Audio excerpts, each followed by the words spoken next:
সামগুৰিৰ বৰমাত বন বিভাগৰ গুলীত আহত 5 জন। হাতী খেদিবলৈ চলোৱা গুলী চিটিকি আহত হয় 5 জনকৈ লোক। গুলী ফুটোৱাৰ পাছত গুলীৰ ভগ্নাংশ চিটিকি পৰি আহত। আহতসকলক সামগুৰি প্ৰাথমিক স্বাস্থ্য কেন্দ্ৰত ভৰ্তি। বন বিভাগৰ গুলীত আহত মহিলাসহ 5 জনকৈ লোক। সামগুৰিৰ বৰমাত সংঘটিত হৈছে এই ঘটনা। বন বিভাগৰ গুলীত 5 জনকৈ লোক, মহিলাসহ 5 জনকৈ লোক আহত হোৱাৰ ঘটনাই কিছু চাঞ্চল্যৰ সৃষ্টি কৰিছে। হাতী খেদিবলৈ গুলী চলোৱা হৈছে। এয়া জনাঞ্চলত প্ৰৱেশ কৰা হাতী নিয়ন্ত্ৰণ কৰিবলৈ, হাতী খেদি পঠিয়াবলৈ গুলী চালনা কৰা হৈছিল, গুলী ফুটোৱা হৈছিল আৰু সেই গুলী ফুটোৱাৰ পাছত গুলীৰ ভগ্নাংশ চিটিকি পৰি মহিলাসহ 5 জনকৈ লোক আহত হয়। আহতসকলক সামগুৰি প্ৰাথমিক স্বাস্থ্য কেন্দ্ৰত ভৰ্তি কৰোৱা হয়। বন বিভাগৰ গুলীত মহিলাসহ 5 জনকৈ লোক আহত।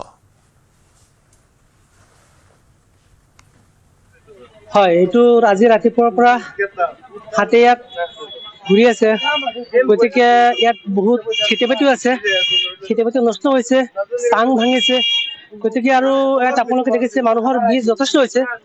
হাতী যদি এনেকৈ যদি গোটেই দিনটো এনেকৈ থাকে তেতিয়াহ'লে হয়তো মানুহৰ ক্ষয়ক্ষতিৰ আশংকা বেছি হ'ব।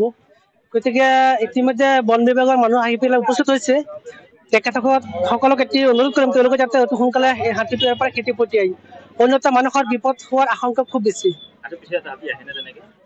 নাই, আগতে তেনেকুৱা হাতী অহা নাছিলে, আজি প্ৰথমৰ কাৰণে এনেকুৱা হাতী আহিছে, গতিকে সেইকাৰণে মানুহৰ বেছি ভিৰ পৰিলক্ষিত হৈছে দেখিছোঁ।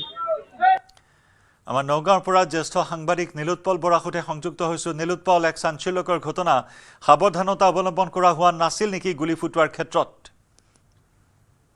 নিশ্চয় জয়ন্ত, যিহেতু ডাকৰ পৰা বিচ্ছিন্ন এটা হাতী আছিলে আৰু যথেষ্ট সন্ত্ৰাসৰ সৃষ্টি কৰিছিলে, গতিকে বন বিভাগে যাতে কোনো জনধনৰ ক্ষতি নহয় তাৰ প্ৰতি লক্ষ্য ৰাখি গুলীচালনা কৰিছিলে। কিন্তু সেই মুহূৰ্তত গুলীচালনা কৰাৰ সময়ত একাংশ লোকে আতংকিত হয়, তেওঁলোকে ভয় খায়, যিহেতু সংখ্যালঘু অধ্যুষিত অঞ্চল, গতিকে কিছু লোকৰ গাত গুলী খাই চিটিকি পৰাৰ ফলত তেওঁলোক যথেষ্ট আঘাতপ্ৰাপ্ত হয় সেই সময়ত।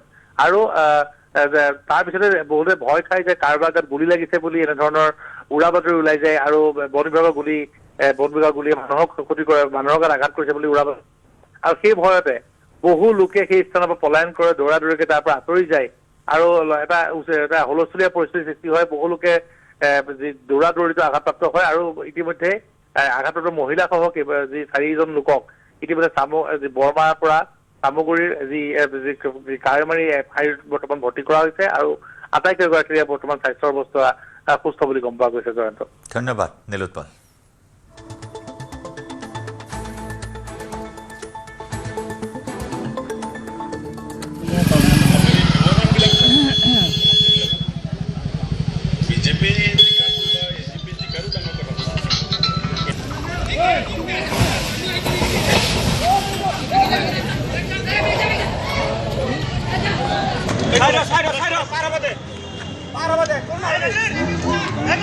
Para,